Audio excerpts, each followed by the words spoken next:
What's going on, folks? Well, we're back in it, cutting up sheet metal once again. I didn't really film a whole lot of this because, it's kind of uneventful. There's not really a whole lot going on. You know, it's not near as bad as that piece over there where I had to fix up the wheel well and all that type of stuff. I don't have any of that going on over here on this quarter panel. Well, I got some flash rust happening there. We had a good rain the other day and the humidity got in the garage, so I need to hurry up and get this metal work done so I can get this thing in some epoxy. So yeah, it's pretty uneventful. I'm just chiseling away, just kind of sneaking up on where my cuts are going to be, as you can see there. So yeah, the back of this is not stamped nowhere near how the back of this was done, so I'm gonna try to stop short, I think. What do you mean? In a car with my wife, you stopped short. You think I don't know what that's about? That's my old move. I used it on a Estelle 40 years ago. I told everybody about it. Everybody knows. I stopped short. Really, stopping short. That's a good move.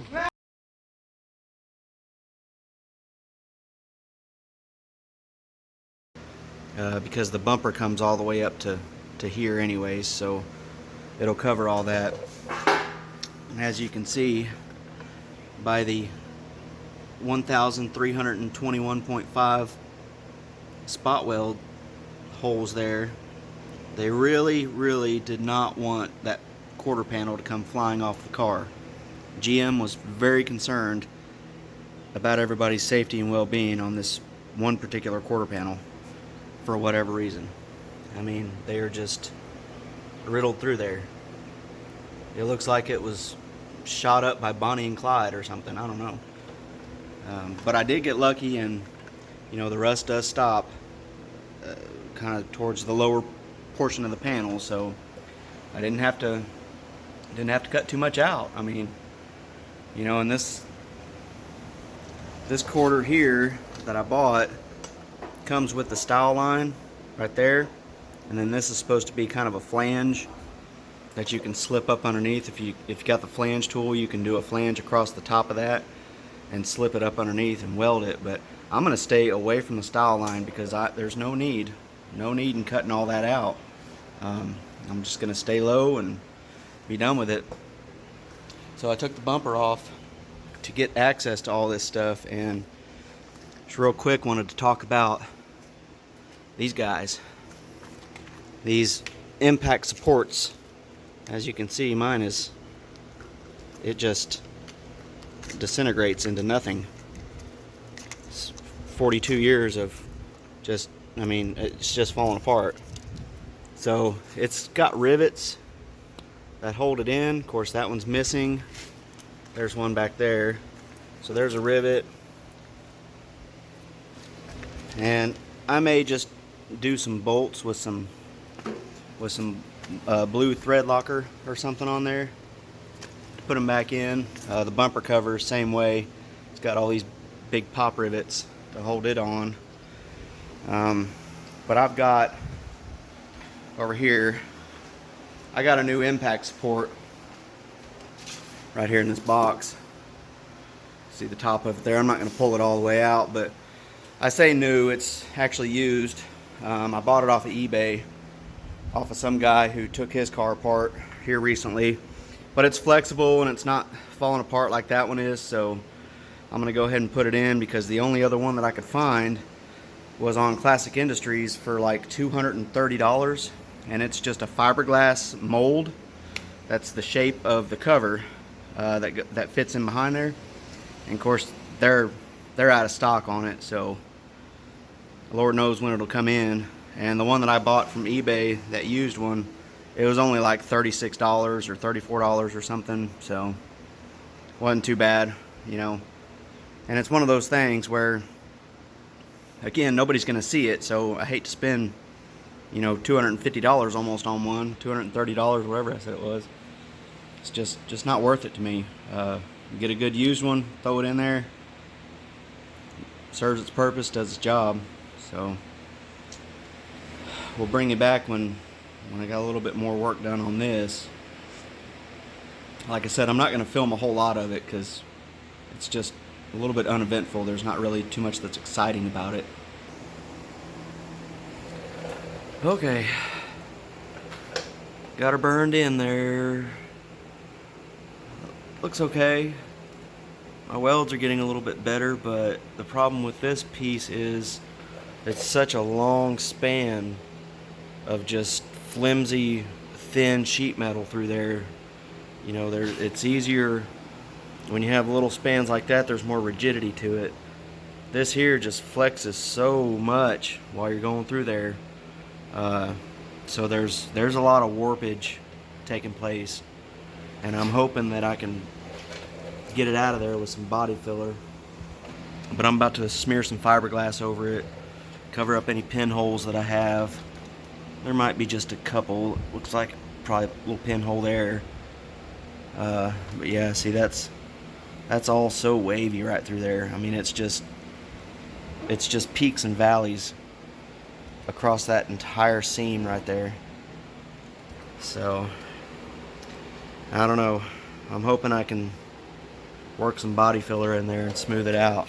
But you know, these panels that you get anyways, that when you buy, you know, they need a little skim coat anyways, because they're, you know, shipping and warehouses and stuff like that, they get pretty beat up. So I don't know. Got another spot up here. Sorry about the noise, you guys. I got a lot of stuff going on here. So I got a little spot here. I'm gonna try to cut it out next and see if I can just patch in a little rectangle right there. Hopefully it's not, you know, the cancer hasn't spread all through there and it's just isolated to that one little spot. That would be great. Interesting fact, started digging out this junk out of my subframe rail right there. Something had built a nest in there over the years and years, so I got the air hose and my little claw piece here, my claw tool,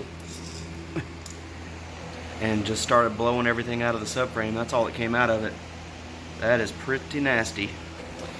I just served him some eviction papers just now and blew them out. But I'll bring you guys back when I got a little fiberglass in here. I'm trying not to talk too much because over this week I've developed a head cold, which is not very pleasant to have in, you know, a pandemic, because every time you're out in public and you do a little sniffle or a little or something, everybody looks at you like you got leprosy or the plague or something. So it's bad timing. Okie dokie. I think I got the passenger side just about done as far as body work goes. There's still a few spots that, you know, I'm gonna have to smooth out a little bit.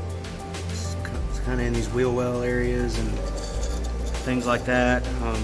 But I'm still gonna epoxy seal it and then high build primer after that. So all the any slight little waviness that's left or anything like that, I should be able to take care of with the high build or some sort of 2K primer or something. So anyway, I just hit these with a little bit of light self-etching primer. They're flash rusting so bad. The humidity in the air is just causing all these bare metal spots to flash rust pretty good. So I just did a light coat, and I'll scuff it back off, you know, before I do the epoxy sealer. I'll scuff all that off, and then I'm still going to go over the whole car anyways, again with some 120, just to make sure. I got a few spots like there, you know, I got to take the light out and kind of clean up that and sand it a little bit. There's still a couple of, like right here, I got a little ripple. It's right there that I need to try to address, and then there's like a little pinhole right there. So I've still got some, you know, a little bit of body filler to kind of smear in there and work over, but I think that's going to do it for body working videos. Probably make another video of, you know, the primer sealer and stuff like that, and put that up. So, but right now I need to rest a little bit. My head is so stuffed up. I've caught something fierce here. I've got a head cold and a chest cold, so I'm trying to navigate that and do the work on the car too. And I'm drowning in snot. So anyhow, catch you guys on the next video. Appreciate you watching.